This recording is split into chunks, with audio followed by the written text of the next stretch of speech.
자유에 대한 소중함은 우리의 자유가 침해당했을 때만이 알 수 있다고 합니다. 자유를 누리고 있을 때는 우리가 누리고 있는 이 자유에 대해서는 우리는 당연한 것처럼 우리는 그렇게 인식하며 살아왔습니다. 만약 자유라고 하는 부분들이 침해를 당하거나 혹은 우리의 자유가 어떤 부분에 대해서 제한을 당한다고 한다면 우리 모두, 저를 포함해서 우리 모두는 다 힘들 것 같습니다. 멀리 볼 것도 없습니다. 우리가 북한과 비교해 보면 이 자유의 소중함이 얼마나 소중한지 중요한지 알 수가 있습니다. 하나님께서는 사람을 창조하셨을 때부터 자유를 주셨습니다. 첫사람 아담에게 완전한 자유를 주셨습니다. 흔히 논란이 되고 있는 선악을 알게 하는 열매, 즉 하나님께서는 동산 중앙에 두 그루의 나무를 만드셨는데 그 중에 하나가 선악을 알게 하는 나무였습니다. 이 나무는 우리가 첫사람이었던 아담이 딸 수도 있고 따지 않을 수도 있는 자유까지도 주셨습니다. 하나님께서는 사람을 창조하셨을 때부터 완벽한 자유를 주신 것입니다. 제한하지 않으셨습니다. 물론 어떤 분들은 결과만 놓고 이야기합니다. 선악을 알게 하는 나무의 열매만큼은 제한을 하시지, 먹지 못하게 하시지, 흔히 그런 말씀들을 참 많이 하십니다. 그렇다면 하나님께서 완벽한 자유를 주신 것이 아닌 것입니다. 우리는 자유가 가진 의미만 생각합니다. 권리만 주장합니다. 그러나 그에 따른 책임까지도 생각할 수 있어야 하는 것입니다. 자유라고 하는 권리만 주장할 것이 아니라 책임도 있다는 사실입니다. 책임을 생각하지 못하고서는 자유를 이해할 수 없습니다. 자유에는 반드시 책임도 따르는 것입니다. 선악을 알게 하는 열매를 따먹은 결과 하나님께서 첫사람 아담에게 완벽한 자유를 주신 결과 그 아담은 선악을 알게 하는 나무의 열매를 따먹게 되었습니다. 그 결과 어떻게 되었습니까? 그것을 따먹은 결과 죽음이었습니다. 예수님께서는 우리를 자유하게 하신다고 말씀하셨습니다. 그래서 주의 영이 계신 곳에 자유함이 있느니라고 말씀하셨습니다. 여기에서 말씀하고 있는 자유라고 하는 것은 우리가 생각하는 자유와는 전혀 다른 차원의 자유를 말씀하셨습니다. 자유라고 하는 것도 우러나오는 마음으로 하나님을 섬겨야 가치가 있는 것입니다. 강제로 혹은 억지로 하는 것은 자유가 아닌 것입니다. 하나님께서는 우리가 강제로 혹은 억지로 하나님을 섬기는 것 역시 이것은 하나님의 뜻이 아닌 것입니다. 역사를 보면 자유 때문에 우리는 울고 웃고 하였습니다. 물론 자유가 침해되는 경우들이 더 많은 역사였습니다. 자유라고 하는 것도 누리고 있을 때는 자유의 소중함을 모르고 있다가 자유가 침해되고 난 이후에야 자유의 가치를 우리는 깨닫게 됩니다. 그래서 자유를 되찾기 위해서 우리는 투쟁의 역사가 지난 역사의 대부분의 역사가 투쟁의 역사였음을 알 수 있습니다. 우리가 멀리 볼 것도 없습니다. 우리나라만 해도 얼마 전까지만 해도 일제 36년의 그런 시간들이 있었습니다. 여기에서 중요한 한 가지는 하나님께서 우리에게 자유를 주셨다면 어느 누구도 자유가 침해되는 것은 옳지 않다는 말씀입니다. 그런 분도 있습니다. 내 시간 속에 상대방의 시간을 구속하는 사람도 있습니다. 그것은 상대방의 자유를 제한하는 경우입니다. 내 시간 속에 상대방의 시간을 자꾸만 구속하려고 하는 분들이 계십니다. 그것도 바른 모습들은 아닌 것입니다. 특별히 예수님께서는 우리를 자유하게 하신다라고 말씀하셨는데 예수님께서 말씀하신 자유란 어떤 내용이냐, 어떤 의미로 우리에게 말씀하셨느냐 하는 것입니다. 첫 번째로는 죄의 권세로부터 자유입니다. 예수님만이 우리의 모든 죄를 용서할 수 있습니다. 어떤 누구도 우리의 죄를 탕감할 수 없습니다. 오직 예수님만이 유일하시다는 것입니다. 그래서 우리를 죄에서 구원하기 위해서, 구속하기 위해서 예수님께서 오셨다는 것이고, 예수라고 하는 그 이름의 뜻 안에도 구원이라고 하는 단어가 들어 있는 것입니다. 우리를 구원할 수 있는 분은 오직 예수 그리스도 한 분밖에 없다는 사실입니다. 여러분, 죄를 짓는 순간 우리의 자유는 없어져 버리는 것입니다. 성경은 말씀합니다. 죄를 짓는 자마다 죄의 종이라. 성경은 죄를 짓는 자마다 죄의 종이라고 분명하게 말씀하셨습니다. 죄의 종으로 죄 아래 있던 우리를 예수님께서 자유하게 하셨습니다. 그래서 우리에게 말씀하셨습니다. 다시는 죄를 범하지 말라. 다시는 죄의 종이 되지 말라. 우리에게 그렇게 말씀하셨습니다. 두 번째로는 율법으로부터의 자유입니다. 율법입니다. 유대인들은 율법을 문자대로 지키려고 너무도 애를 썼던 사람들이었습니다. 여러분, 율법을 문자대로 지킨다, 글자를 문자대로 지킨다라고 했을 때 얼마나 힘든 일이었겠습니까?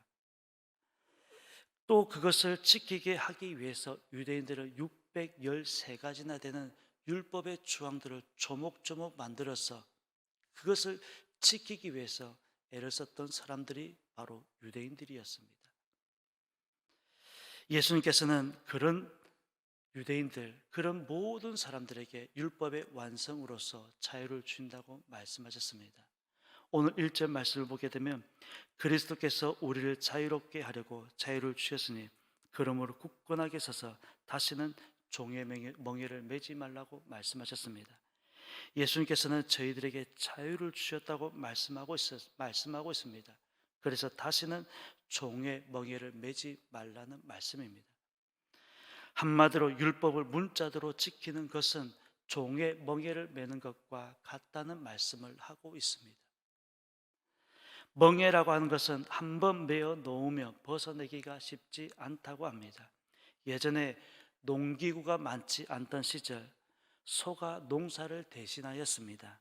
소의 어깨에 달구지를 메어서 땅을 헤치는데 일이 끝나고도 사람이 벗겨주지 않으면 소 스스로 자신 어깨에 지워진 달구지를 벗어내지 못한다는 것입니다. 사람의 도움이 절대적인 것입니다. 바울은 그런 멍에를 매지 않도록 하라고 말씀하고 있습니다. 여기에서 말씀하고 있는 멍에라고 하는 것은 바로 율법을 말씀하고 있습니다. 율법 자체가 나쁘다는 것은 아닙니다. 또 율법은 우리를 인도하는 좋은 스승이기도 합니다. 그러나 율법이라고 하는 문자에 얽매여 있다면 이미 율법의 멍에를 메고 있다는 말씀입니다. 그 문자에 얽매여 있다고 한다면 이미 율법에 멍에를 메고 있다는 것과 같은 의미입니다. 예전에는 어느 교단에서는 주일에 물건을 하나 사는 것도 철저하게 금지하는 그런 일이 있었습니다. 그런 법이 있었습니다. 그런 일 때문에 무언가 하나를 산다든지 할 때는 꼭 죄를 짓는 것과 같은 마음이었습니다. 저보다는 인생의 선배님들이시기 때문에 여러분, 과거에 어느 교단에서는 그런 경험 다 있지 않습니까? 그런데 자유하고 나서 보니 별것도 아니었습니다. 그렇다고 해서 무분별하게 하면 안 되지만 때로는 절제도 필요하지만 필요한 경우들도 있다는 것입니다. 그것을 문자대로 만들어 놓으니 우리를 그 문자에 의해서 우리가 후속이 되고 있더라고 하는 것입니다. 바울은 한 가지 예를 들고 있습니다. 바로 누룩입니다. 누룩이라고 하는 것은 발효제를 말씀하고 있습니다. 이 발효제라고 하는 것은 적은 양만으로도 전체를 오염시킬 수 있는 힘이 있습니다. 바울도 적은 누룩이 온 덩이에 퍼진다고 말씀하면서 율법주의자들을 철저히 경계하고 있습니다. 지금 갈라디아라고 해서 갈라디아의 위치는 터키 중부 쪽에 있습니다. 아마도 디아스포라 유대인들이 가장 많이 거주하였던 곳인 것 같습니다. 나름대로 율법의 전통성을 지키면서 살고 있었습니다. 처음에는 바울이 전한 복음을 순순히 잘 받아들였습니다. 문제는 바울이 떠나고 난 이후였습니다. 율법주의자들이 다시금 그 바울의 복음을 철저하게 외면하면서 말합니다. 바울은 사도도 아니며 예루살렘 교회에서 파송한 사도도 아니라고 하면서 험담하였습니다. 그러면서 그런 사람의 가르침을 지킬 필요가 없다면서 그만 갈라디아 성도들로 하여금 다시금 과거 율법주의로 돌아가게 만들었습니다.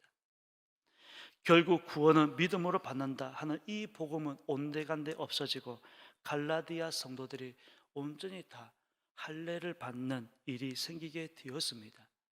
여러분, 구원은 할례를 받아야 되는 것이 아니라 구원은 예수님을 믿으면 얻는 것입니다. 구원에는 우리가 아무것도 안 해도 됩니다. 예수님께서 이미 구원을 위해서 이미 지불하셨습니다. 우리가 믿음으로 고백만 하면 되는 것입니다. 쉬운 길을 말씀하셨음에도 불구하고 여전히 어려운 길을 선택하고 이미 돌아가고 있었습니다. 바울이 바르게 가르쳐 놓고 왔지만 그 뒤에 율법주의자들이 와서 다른 복음을 가르치면서 사도 바울로 하여금 굉장히 화를 돋게 만들었습니다. 그래서 1장 말씀을 보게 되면 바울은 이렇게 거침없이 말씀을 하고 있습니다. 다른 복음은 없다. 율법주의자를 향해서 말씀합니다. 다른 복음은 없다 하는 다소 거칠게 말씀하고 있는 것을 볼 수가 있습니다. 여러분, 하나님께서 저희 모두에게 자유를 주셨습니다. 자유라고 하는 것은 첫 번째 죄에서 자유입니다. 그리고 율법으로부터의 자유입니다. 여전히 문자에 얽매여서 복음의 참맛을 느끼지 못한다면 우리는 멍에를 메고 있는 것과 같은 것입니다. 벗어나기 바랍니다. 누구도 정죄할 수 없다는 것도 명심할 수 있어야 하는 것입니다. 하나님께서 우리에게 주신 완전한 완벽한 자유인 것입니다. 이것을 우리 스스로가 누릴 수 있어야 하는 것입니다. 물론 끊임없이 우리 마음속에 짓누르고 있는 것이 있을 수 있습니다. 끊임없이 스스로가 짓고 있는 죄로 인하여서 우리 마음속에 짓누르고 있는 것이 있을 수 있지만 그마저도 우리는 자유할 수 있어야 하는 것입니다. 13절은 말씀합니다. 형제들아, 너희가 자유를 위하여 부르심을 입었으나 그러나 그 자유로 육체의 기회를 삼지 말고 오직 사랑으로 서로 종노릇하라. 자유를 위하여 부르심을 입었다는 바울의 이 말씀을 기억하면서 오늘 하루도 주 안에서 자유하시는 우리 모든 믿음의 삶이 되었으면 좋겠습니다. 누릴 수 있을 때, 누릴 때 자유를 주신 하나님께서도 분명히 기뻐하실 것입니다. 자유를 위하여 부르심을 입었다는 이 말씀 늘 기억하면서 오늘 하루도 주 안에서 자유를 누릴 수 있는 그런 저와 여러분의 삶이 되시기를 예수님의 이름으로 축원합니다. 기도드리겠습니다. 하나님 아버지, 감사드립니다. 사도 바울이 갈라디아 성도들로 하여금 복음의 진리를 바르게 가르쳐 왔지만 갈라디아 성도들이 다시금 율법주의로 돌아가고 있는 안타까운 말씀을 우리에게 또한 들려주고 있습니다. 구원은 예수님을 믿음으로 얻는다는 이 사실을 우리가 잊지 않게 도와주옵시고 오늘 말씀에 의하여 하나님께서 우리에게 완전한 자유를 주셨다는 사실 또한 잊지 않도록 인도하여 주옵소서. 그래서 눌리지 않게 도와주옵시고 끊임없이 우리 마음을 짓누르고 있는 그 어둠의 세력으로부터 자유할 수 있는 우리의 삶의 자리들이 될 수 있도록 인도하여 주옵소서. 하나님, 누리게 하여 주옵소서. 자유할 수 있는 놀라운 은혜를 허락하여 주옵소서. 이 새벽을 깨웠던 천사 찬양대 찬양도 기억하여 주옵시고 늘 매일같이 하나님께 귀한 찬양 올려드리고 있습니다. 하나님, 찬양할 수 있는 목소리와 건강 또한 허락하여 주옵소서. 이미 찬양을 받아주신 줄로 믿습니다. 감사드리며 예수님의 이름으로 기도드립니다. 아멘.